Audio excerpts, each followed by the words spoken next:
Hey guys, welcome back to the channel. And since I already did a review for Deep Impact uh, a few quite a few weeks ago, I guess I should do one for Armageddon. So if Deep Impact was a little bit more somber, a little bit more serious, um, a little bit more sedate, and a little bit, I would say, more sincere, we have Michael Bay's version of it.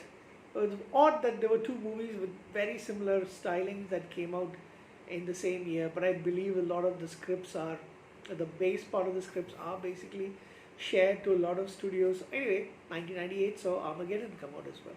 And yeah, what can I tell you about this Michael Bay fun, frolic, ridiculous um, romp in the in space?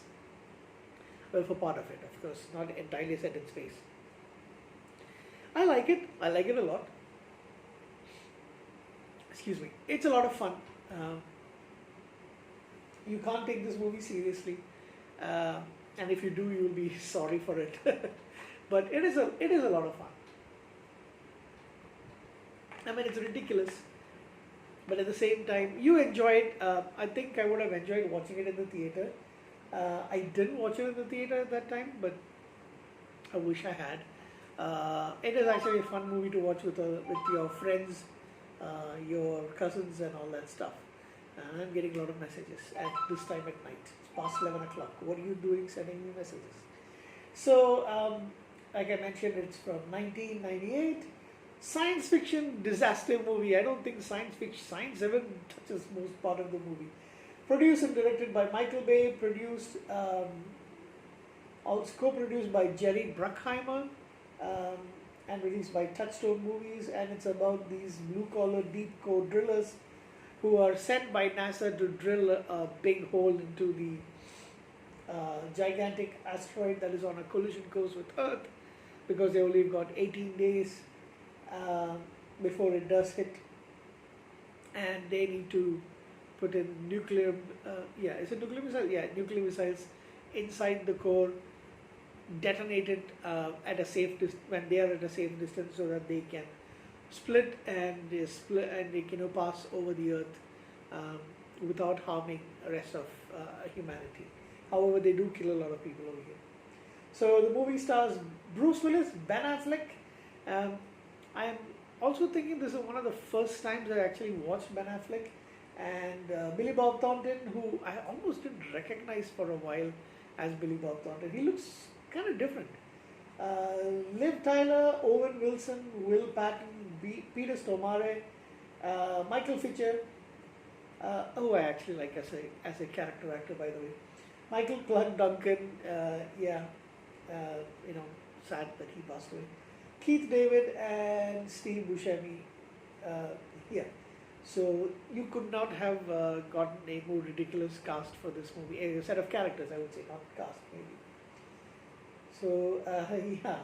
Um, Among the actors who's got a small supporting role is Jessica Steen, who I've seen in a few shows here and there, mainly on television. She was one of the co-pilots. Jennifer Watts. Jason Isaacs is there as a brainy guy in NASA named Ronald Quincy. Quite a lot of people. And who else? Oh yeah, you've got that ridiculous asshole of a mouth, Eddie Griffin, as well as one of the bike messages in the beginning of the movies when you see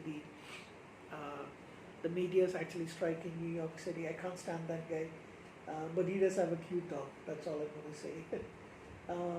Yeah, so there's a lot of fun stuff, a lot of ridiculousness, a lot of shouting, a lot of noisy. This is about as American of a movie that you can make it.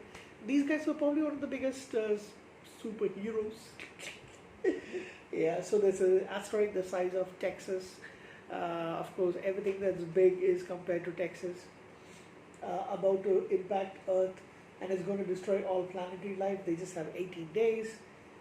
NASA is trying to devise a plan to do something, and then finally they decide they need to land a crew onto the asteroid, drill a couple of holes in it, and put in the missiles and the nuclear bomb and then split the asteroid in half. Hopefully that will save as of humanity. So they do have a lot of people who get killed because parts of the meteorite that is split off are large enough to come and destroy a lot of life on Earth. But there's still a lot more people who are hoping to get saved. And the funniest part is they don't actually tell the general public. So Harry Stamper, played by Bruce Willis, is this world-renowned oil driller. He's a third-generation oil driller, owner of his own drilling company.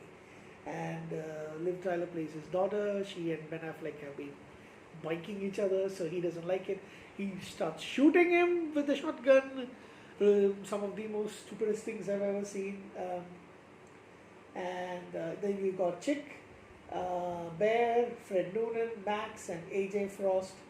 AJ is Ben Affleck's character. Initially, he fires this guy because he also made another mistake, and there's a lot of oil that spurts out. But the military comes, picks him up, takes him and his daughter over to NASA. They tell him what they want to do. Then he decides. He says, "I want my own crew.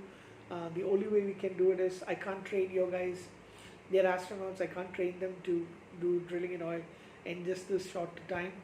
Instead, you land us onto the asteroid, and then we'll do the drilling for you. We will get your own team to put in the missiles, and then we will come back." Yeah, that's the whole story. But it was a lot of fun. Anyway, it is. Oh yeah, there's this crazy Russian cosmonaut, Lev. I think that is Peter Somare. Yeah, he's annoying as hell in this movie. Most of them are annoying. The entire cast, with the exception of possibly Bruce Willis and Liv Tyler, is annoying. A lot of them are like. This is the kind of movie where you look at certain people, the camera zoomed in certain people so that they can put up that one-liner that, is like, oh, this is the big deal and all that stuff. That's the kind of movie this is. But it's, like I said, you got to take it with a pinch of salt. You got to enjoy the movie.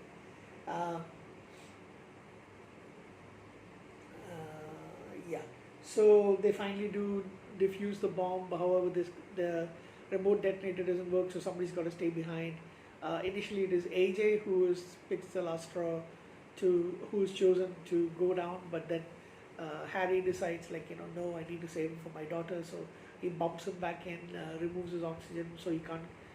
Pulls out the oxygen hose so that he can't actually step out, and then he pushes him back in, says, "I love you, like a son." And then the son he almost killed with several rounds of a shotgun, and then AJ. Ben Affleck says, "I love you, Harry," and all that stuff, and yeah. So it is cheesy, it is corny, it is ridiculous, it's bloody loud, it's noisy as heck. I was watching this late last night. Now, of course, I've seen this movie possibly 10 times. It is a lot of fun, and every 3 or 4 years, it is good, to pull this movie out and watch it. Any standout acting in this? No, nobody. Yeah. So, like I said, but one thing I do want to mention, they've got a really good soundtrack in this movie. Remember the time when the music was absolutely kicking, and you actually had movies with real rock songs and real good songs in it. So, Aerosmith's "I Don't Want to Miss a Thing," written by Diane Warren, which is a big hit. Surprisingly, this is my least favorite Aerosmith single. I'm a big fan of Aerosmith, but this one is not my favorite. Journey's got "Remember Me." Then we've got Aerosmith again with "What Kind of Love Are You On." We have Lagrange from ZZ Top, R.I.P. Dusty Hill. "Roll Me Away" by Bob Seger. A lot of great stuff. Aerosmith again with "Sweet Emotion." Mr. Big Time by John Bon Jovi. "Come Together" by Aerosmith again. It's an Aerosmith album. "Wish I Were You" by Patti Smith. "Starseed" by Our Lady Peace, one of my favorite bands from Canada. "Leaving on a Jet Plane," which is a John Denver original, but this is a cover version done by Chantal Crevier-Suk, and ironically, Chantal Crevier-Suk did get married to Rain Maida, the lead singer of Our Lady Peace. I'm not really sure if they actually met during this movie or something like that. Trevor Rabin, who is a guitarist and musician extraordinaire, who does a lot of movie soundtracks. He does the theme for Armageddon, and yeah, that's basically it's a amazing soundtrack, by the way.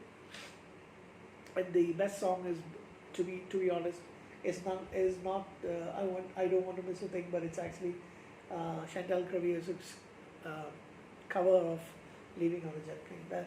There is a scene where the characters, before they get onto the spaceship, start singing a song, much to NASA's chagrin. So, yep. So that's it. That's about Armageddon, 1998's big bombastic blockbuster. What did the movie make at the box office? Let's have a check. So it was made on a budget of 140 million. Yeah, all right. At the box office, it made 553.7 million. Is there any?